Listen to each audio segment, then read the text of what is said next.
2023ஆம் ஆண்டுக்கான 71வது தேசிய விருதுகள் அறிவிக்கப்பட்டிருக்கிறது.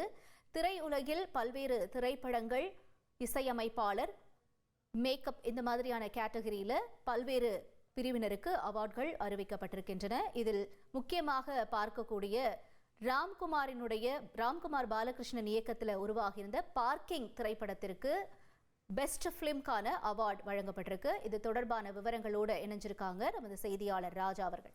ராஜா வணக்கம். எல்லாராலையும் போற்றப்பட்ட படம் பார்க்கிங் ஓடிடியில வெளியாகியிருந்தாலும் நல்ல வரவேற்பு பெற்றிருந்துச்சு. இப்ப இந்த படத்துக்கு நேஷனல் அவார்டு கிடைச்சிருக்கு.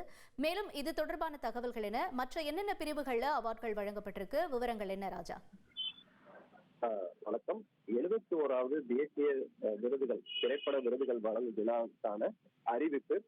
இது பொதுவாக 2 வகையா பிரிச்சு அறிவிப்பாங்க. ஒண்ணு நான் ஃபீச்சர் மற்றும் ஃபீச்சர்.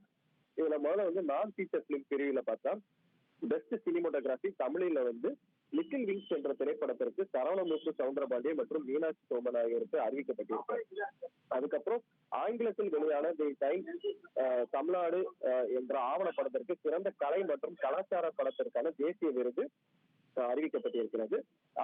இது போக அதுக்கப்புறம் ஃபீச்சர் பிலிம்ஸ் கேட்டகரியில் எடுத்து பார்த்தோம்னா பார்க்கிங் திரைப்படம், ராம்குமார் பாலகிருஷ்ணன் இயக்கிய பார்க்கிங் திரைப்படம், இதில் ஹரிஷ் கல்யாண், MS பாஸ்கர் உள்ளிட்டவர்கள் நடிச்சிருப்பாங்க. இந்த படத்துக்கு 2 விருதுகள் அறிவிக்கப்பட்டிருக்கிறது. பெஸ்ட் ஸ்கிரீன் பிளே, சிறந்த தமிழ் படத்திற்கான விருதும் அறிவிக்கப்பட்டிருக்கிறது. இது முக்கியத்துவமாக பார்க்கப்படுகிறது. அதே போல் ஜிவி பிரகாஷ், இசையமைப்பாளர் ஜிவி பிரகாஷுக்கும் விருது அறிவிக்கப்பட்டிருக்கிறது.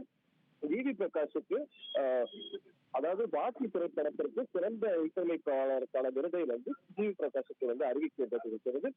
மேலும் முக்கியமாக பாலகிருஷ்ணன், தெலுங்கு நடிகர் பாலகிருஷ்ணன் நடிப்பில் வெளியான பகவத் கேசரி படம் சிறந்த தெலுங்கு படத்திற்கான விருது அறிவிக்கப்பட்டிருக்கிறது. முக்கியத்துவமாக பார்க்கப்படுகிறது. பெருதளவில் கடந்த முறை பார்க்கும்பொழுது தமிழ் தரப்பில் விருதுகள் குறைவாக இருந்தாலும் தேர்ந்தெடுத்து சில முக்கியமான படங்களை தேர்வு செய்து விருதுகள் அறிவிக்கப்பட்டிருக்கிறது. முக்கியத்துவமாக பார்க்கப்படுகிறது. இனி செல்லும் இடமெல்லாம் செய்தி. தந்தை டிவியின் வாட்ஸ்அப் சேனலை ஃபாலோ பண்ணினா செல்ல இருக்கும் இடமெல்லாம் செய்தி. இதோ QR கோட், இப்பவே ஸ்கேன் பண்ணுங்க, ஃபாலோ பண்ணுங்க.